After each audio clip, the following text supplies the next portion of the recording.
Welcome to the Embracing You podcast with your host, Eric Pothen. We are all on our own unique journey to discovering ourselves. Each episode, I will help you navigate the journey within to reconnect with and discover the innate love you have for yourself. This podcast will cover topics from self-love to eating disorders and body image to mental health and to overall well-being. My goal is to help you honor and embrace yourself so you may live your most authentic life. Let's dive in.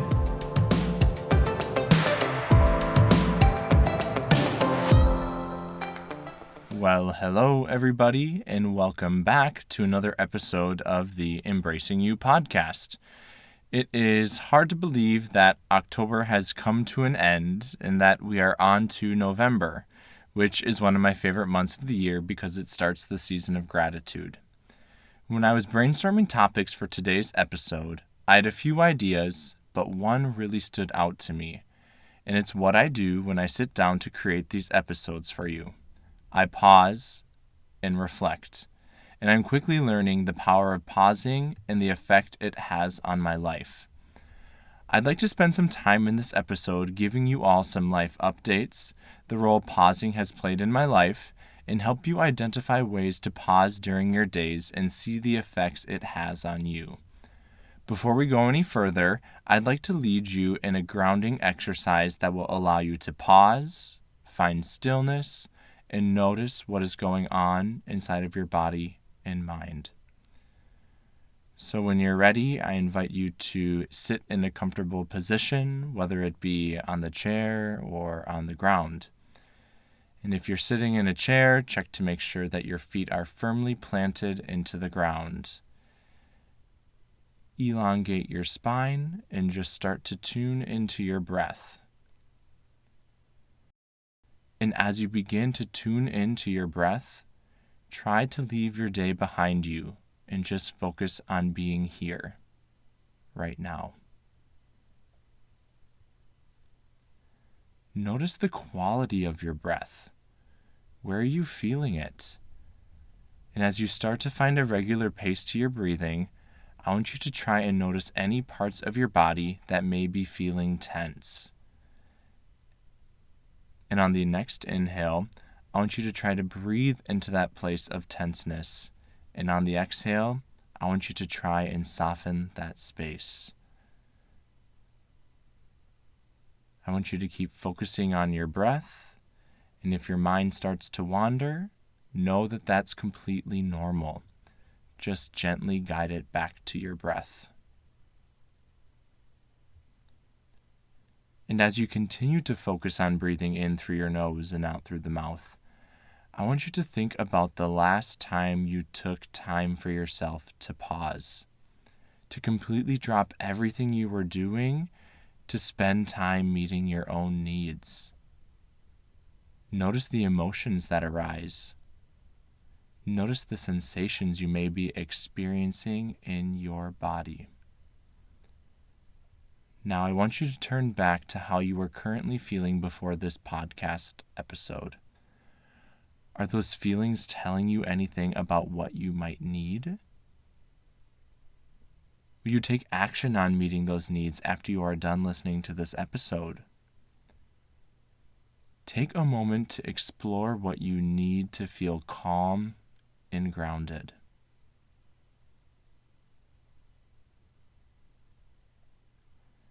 Maybe it's taking some time to yourself to meditate again later today. Maybe it's taking some time to go for a walk outside. Maybe it's just taking the time to sit, listen to music, and drink a cup of coffee or tea. There's no right or wrong answer to this, because these are your needs. And now continue to focus on your breath, in through the nose and out through the mouth. Let's take a couple more breaths together. In through the nose, out through the mouth. 2 more. In through the nose, out through the mouth. And last one, in through the nose, out through the mouth. And when you're ready, you may open your eyes. I've always been known as the person who has a hard time slowing down. I like to fill my days with as many things as possible to maximize my productivity levels for the day. And for those who know me, I love routine. A typical day for me looks like waking up at 4:15 to go to the gym and work out before work, get home around 6:15, take Kona for a quick run around the block, shower, get ready for school, work from 7:15 to 3:15. Then some days I teach piano lessons from 4 to 6:30. Other days I could have a podcast interview, or I'm working on things for the podcast or Embraceware. I sit down and eat dinner around 6:30, work on some goals that I've set for myself in terms of Embraceware and this podcast, and then maybe have enough time to sit down on the couch and watch an episode of The Great British Bake Off, The Watcher, or, and please don't judge me too hard on this one, Love is Blind. I start to get ready for bed at 8:45. I'm in bed by 9 most evenings, and then go to bed, wake up, and repeat.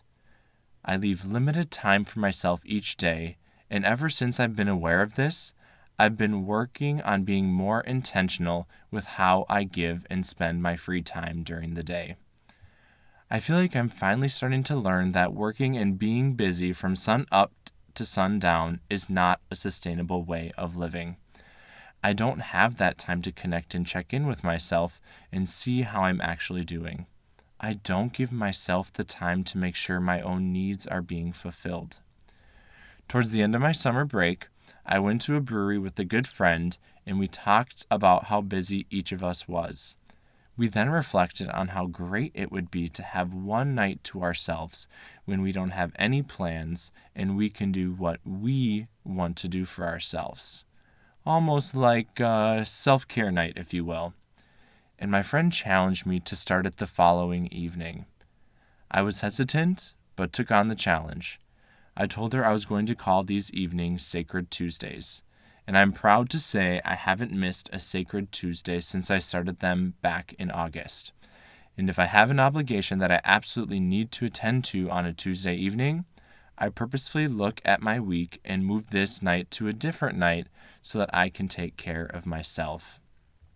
I really believe that Sacred Tuesdays really started to open up my eyes to the power of pausing. We, as human beings, are so inundated with messaging from society that we need to be productive every second of the day. I've lived most of my life living according to these values our society has placed on us. However, it wasn't until I started practicing these Sacred Tuesdays that I learned how much of my weeks during the school year are filled with busy evenings, whether it be working on Embraceware, teaching piano lessons, the list goes on. The practice of intentionally not scheduling anything for Tuesdays was first quite difficult for me to do, but with practice, it became a night that I actually looked forward to. On these evenings, I didn't allow myself to do anything that wouldn't fill up my cup. For me, these nights look like making myself a nice dinner, enjoying a glass of wine, maybe working on a podcast episode, or even sitting down and watching a show on TV. Now, for those that truly know me, they know I don't watch a lot of TV to begin with, so the fact that I was allowing myself to do this was honestly hard. But just like I talked about in the last episode, if you want to change behaviors that don't serve your higher good, you must consciously make the decision to do something different. When that happens, you're building those new neural pathways in your brain and weakening the ones that have become so deeply ingrained from engaging in those behaviors that didn't serve you. So, thinking about the preceding, it makes sense to me that dedicating a night to myself would be a challenge that I knew would result in a positive change for me, that would also result in an intentional pause during my week. These Sacred Tuesdays have opened my eyes immensely to the innate needs that I have, and they made me realize how often I am quick to dismiss meeting these particular needs because I am typically too focused on everything that has to get done. Every Monday night, I look ahead to Tuesday and check in with myself and identify what my current needs are. And sometimes that's challenging for me because it requires me to put everything else aside and just be. I used to feel guilt around identifying my needs because they made me seem needy or that I was self-centered. But the more I've engaged in my Sacred Tuesdays, the more I've realized the importance of meeting my needs on my own, not depending or relying on anybody else to fulfill those needs. I've realized that I have been codependent in the past. However, this is the most independent I have been in my entire life, mostly due to my ability to validate myself, my emotions, my experiences, and my needs, because they are mine. I think we are now coming back to the last episode on self-compassion, because when we can intentionally create time for ourselves to pause and meet our own needs, that's when it becomes easier to offer and feel the love that results from meeting our needs. We noticeably feel a difference when this happens. Picture a time when your needs weren't being met. How did it feel? What emotions did you experience? Now, picture a time when your needs were being met. How did that feel? What emotions did you experience? I can guarantee that a high percentage of you most likely felt a difference in emotions when you were thinking about when your needs were and weren't being met.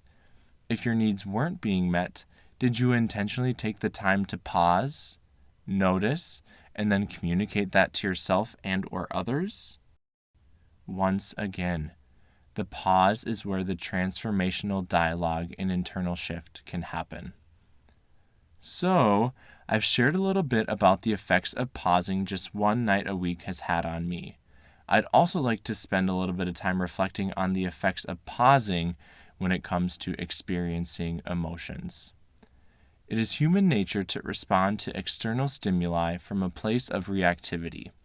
And when we get to the space of responding reactively, we are once again faced with the decision to respond immediately with the chance that we might do or say something that will not serve us, or make the choice to pause, briefly think, and then act. Let me give an example for you.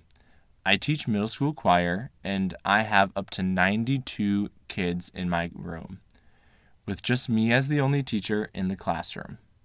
Middle schoolers are quirky, and I love their quirkiness because I also consider myself a quirky person. Having 92 students in my classroom is challenging when it comes to classroom management. Some days, it feels like I'm putting out fires the entire class. When this typically happens, I find myself angry and frustrated, and my patience levels lower. When I deal with student behaviors in my class, I typically respond from a place of reactivity. When a behavior is exerted and I notice, I address it. However, there have been some moments where I might have reacted a little too harshly towards a student because of their inappropriate behaviors. And then there have been moments where I've chosen to take a deep breath and then respond from a more grounded place. And when I can respond from this grounded space, I am learning to realize that this is the adult Eric that is speaking, the Eric that has been on a transformational journey over the past couple of years, and not the Eric who didn't know how to pause and then respond. Some questions I find myself asking in these spaces are, which Eric do I want to be reflected and seen in my responses to situations? Do your actions align with the Eric that has grown, or do your actions align with the younger Eric? I think it's important to note here that different scenarios may or may not allow for a pause, and in those moments where we might not respond the way we wanted to, we need to be able to offer ourselves some compassion and grace. Pausing is not an easy task, especially if you haven't allowed yourself the time or space to practice it. I used to be afraid of taking the time to pause because I was afraid of the emotions that would come up. I'm sure a lot of you can agree that the early times of COVID forced us to pause our lives. And when our social lives and other obligations came to a pause, we noticed that we had more time to ourselves and quickly began to notice buried emotions rise to the surface.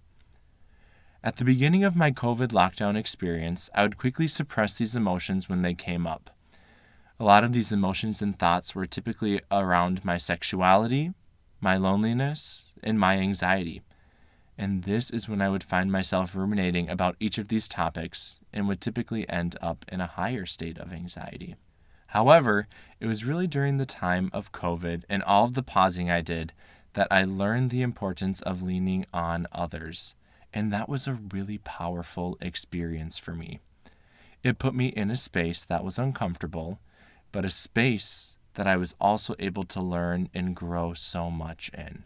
I am so incredibly grateful for the people that were in my life during that time, especially my family, friends, and partner. Noticing when you need to pause requires self-awareness. It requires you to be in tune with feeling what is going on inside of your body. From there, we need to go the extra step of then honoring what it is that we are feeling.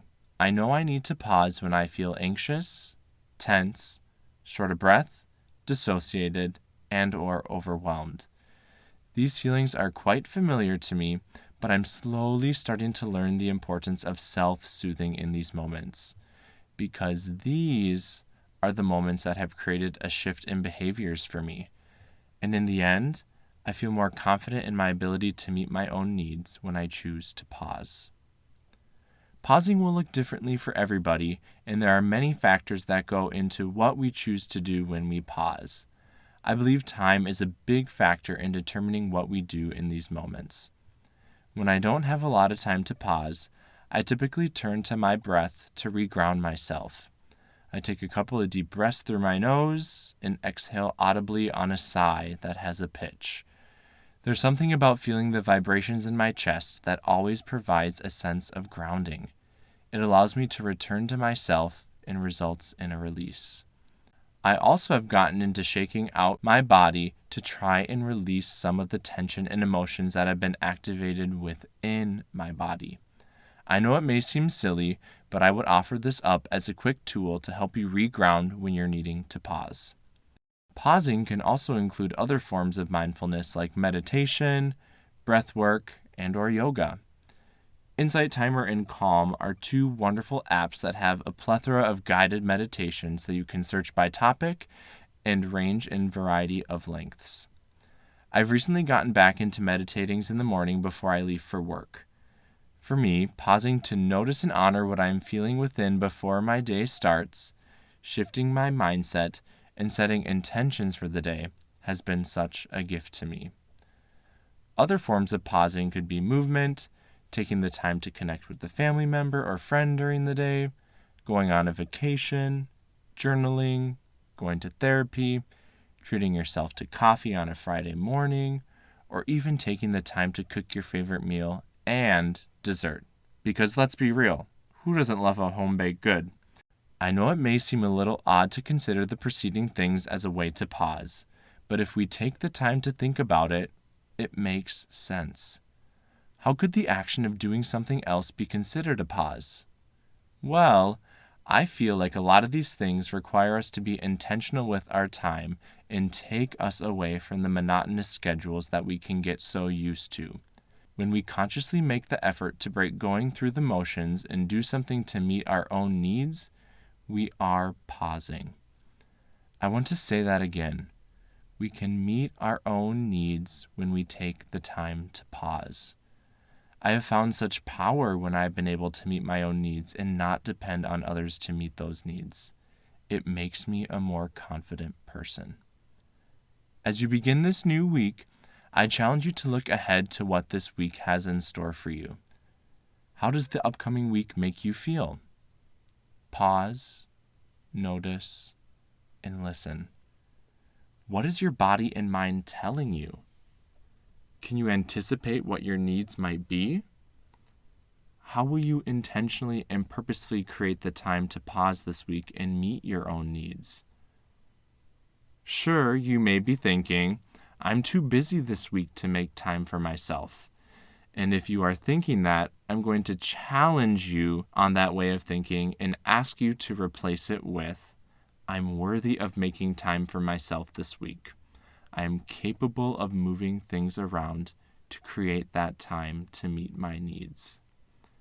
Before we end our time together, I would like to thank you once again for taking the time to pause and spend some time with me. I hope this podcast was able to serve you in some way. Until next time, be gentle, remind yourself that you are worthy of your own love, take the time to pause and notice the internal shift that takes place when you meet your own needs, and most importantly, embrace yourself because you're worth it. Much love.